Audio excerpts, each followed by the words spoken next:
Hello everyone, this is Joel from Kanen Coffee, and today we have a Phillips super automatic espresso machine with us in the shop. And I came in for a routine maintenance on the machine, and also there was quite a lot of coffee buildup in the grinder chute. So after cleaning it all out, it took quite a while just because there was a lot of coffee buildup. We went around and servicing the brew unit, so lubricating it and also deep cleaning it, replacing the gasket, and also replacing the gasket on the water inlet valve. Kind of looks like this. This is a different version of the valve, but the gaskets are exactly the same. So we service that, replace the gaskets on it to make sure it doesn't leak. And now we're going to quickly test a espresso shot. The machine's going to get into position, start grinding. After that, it's going to tamp itself into the brew unit, and that water inlet valve, the one that we replaced the gaskets, is going to push water through the entire brew unit and start brewing a shot. Now it's getting into position. It's going to do a little bit of a pre-infusion, and then it's going to fully ramp all the way up and start brewing the shot.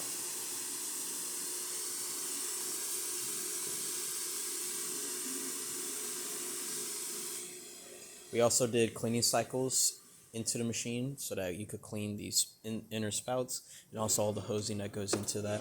And we did descaling to both clean up the thermal blocks that are inside of here and to also deep clean the route that goes into the steam wand, because that tends to bog up with scale, especially if you haven't done it in quite a while. So we are going to test the steaming now. And a little bit of water is going to come out first just because it's starting to ramp up the temperature of the thermal block, as indicated with the flashing lights going in a circle.